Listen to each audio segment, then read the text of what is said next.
Hey guys, Justin here. Welcome back.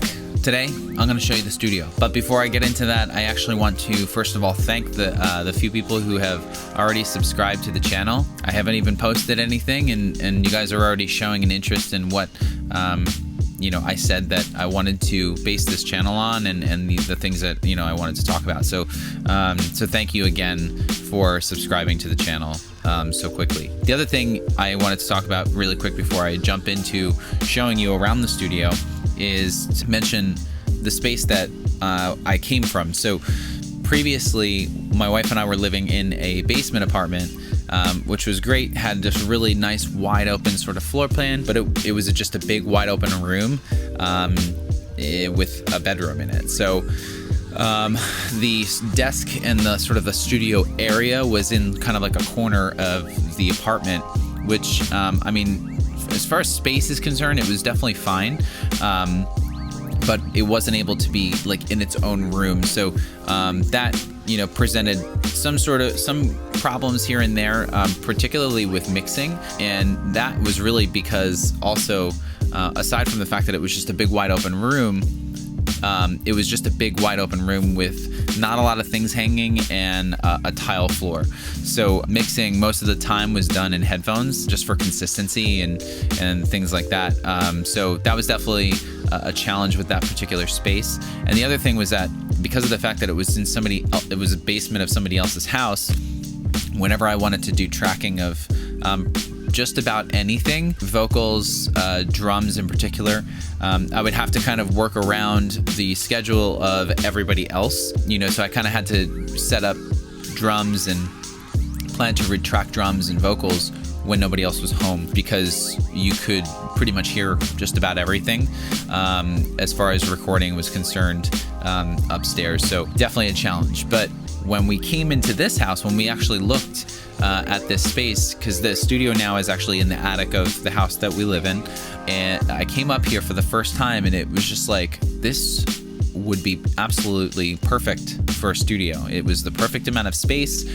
There was already insulation up here. I just kind of needed to situate how I was going to lay out the room and make it aesthetically pleasing, which I did with the palette wood and stuff like that, which you're going to see right now. So without any further ado, I'm going to go ahead and start showing it to you. So so this is the studio. So you can see my drums right here, which is actually elevated. It's up on a little bit of a platform that we ended up building, because it is just an attic, so there's actually a duct pipe that comes right out of the floor underneath the drum set, so we built it on a platform, which is nice. And then over kind of like looking into the area where the desk is, it's kind of like the main sort of control center area, I guess. But the first thing you're going to notice really obviously is going to be the palette wood, which is super really, really cool looking, really rustic looking. And it was a lot of work, but totally worth it, because it made such a huge difference in just how you feel when you come up here.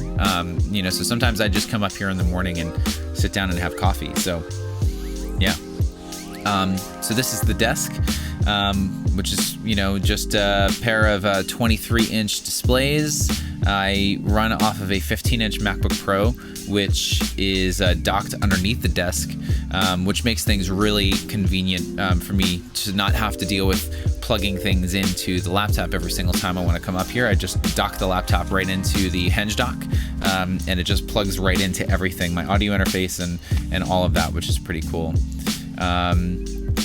The monitors that I'm using are the Yamaha HS8s, which are really fantastic. I do actually use them for not just mixing, but I also listen to music on them because I just prefer a very true natural sound, which these do an excellent job of giving to you. So I actually have these plugged in not only to my audio interface, but also the turntable or the phono preamp. There's no digital processing with that. So looking at the rack, you can see the turntable on top. And looking down, you can see that my interface is the Focusrite Sapphire Pro 40 with an Octapre dynamic, which is awesome. Plenty of input, 16.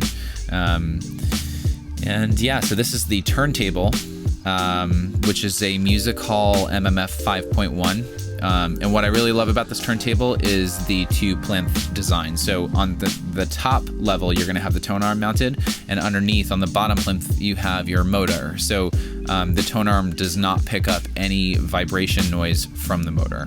And on there, I have a Goldring 2200, which is great. Very transparent, very crystal clear, nice and warm. It's just a very, very well-rounded cartridge, which is fantastic. And I have that running with Morrow phono cable into a Chinese, I think it's Yakin. I'm not even sure how to say it. Yakin, whatever. But it's a just a phono preamp that runs off of tubes, which is really great. And then that runs directly to the Yamaha monitors for listening. So that's how I prefer to listen. On the left side of the desk, you can see my bookshelf, which has, the top shelf and bottom shelf. I'll have, some microphones, pedals, discs and things like that. Just kind of things you would have. And then you can see, some records there. Because I do, when I am really going to listen to music, I do it up here, where I can kind of be away from everything else. So looking at my drums, I've had these drums forever. I actually have had these since I started playing drums, which was when I was 9. So pretty basic. I ended up kind of doing all of the work on them to make them look the way that they do, black hardware with a natural finish. The cymbals are actually Zildjian A customs, which are really awesome cymbals. So looking around the room, you can see just how insane the palette wood really looks. I mean, but you can see it's sort of just like this big wide open plan.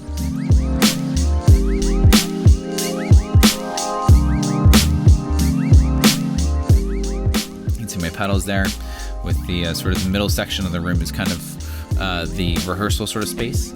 My guitar rig is actually a stereo setup. So this is the left side amp, which is an orange 212 cab with a tube driver head, which is, going to be replaced soon. But I like this head because it's like a hybrid, so I have the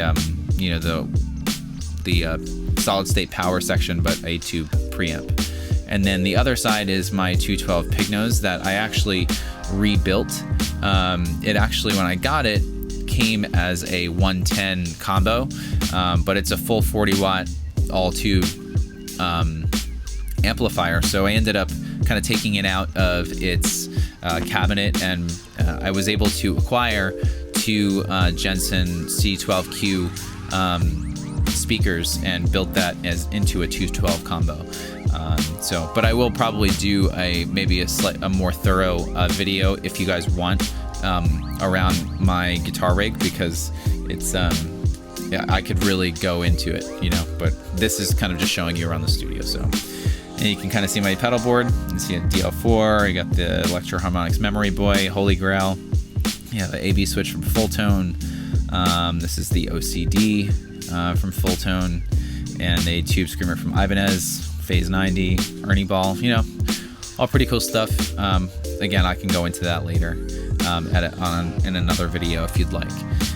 Kind of just looking around a little bit more. The palette wood, it looks so good. It's really nice. Looking at the breaker box there, I was able to actually install more power up here, because that was an issue with the room when we first came in. There were only 2 outlets up here. So being that I wanted to kind of set it up as a recording studio, need to install more power. So it was really nice that there was a breaker box right up here with plenty of room inside of it. So I ended up installing 4 additional breakers with 2 outlets on each breaker, which is really so now I got plenty of power, which is awesome. This is a better look at the platform that we actually threw together in like a day. I just kind of measured it out, went to Home Depot, got the wood and had it cut and just put it together, which worked out really, really well. It was sort of like a weird spot in the studio, so now it's less than a little bit more than just wasted space. Because of that, like I said, there's a duct pipe that comes out of the middle of the floor right underneath the drums where they're sitting. So having that platform there really kind of saved that spot. And this is the little small, it's just a small 6-space rack right behind the drums on the platform, which is actually where all of the inputs for the audio interface are. So it's just in a more convenient space for me to be able to mic up drums or mic up anything in the room. It's just a more central sort of location. Even though it is a wide open room, it just makes it more convenient to have the inputs where they are. And just kind of panning around the whole room, just so you can get a full shot. So you just got your desk area, and then kind of panning into the middle, where we do rehearse. My wife and I are worship ministers, and our worship ministry is called The Tide. So this is sort of our main rehearsal space too. It's where we record and all that. This door I actually ended up making because there were studs already installed, and I was like, I wonder what's on the other side of this wall, and one of the sections in between the two studs, the insulation wasn't actually fastened. It was kind of just sitting there.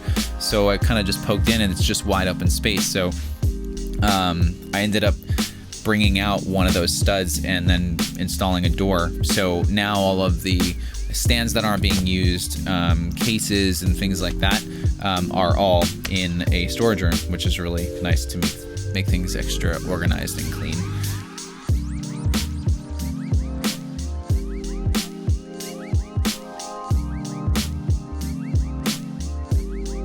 We actually built when I say we, my wife actually did it. She built that bench over the top of that duct piping right there, which is nice because you got plenty of space for people to sit, and and that's pretty much it. So I know that it took a long time. Thank you for being patient and checking it out. I didn't, if it seemed like I was rambling a little bit, I apologize. I just wanted to get you guys. I wanted to get you guys this video. So,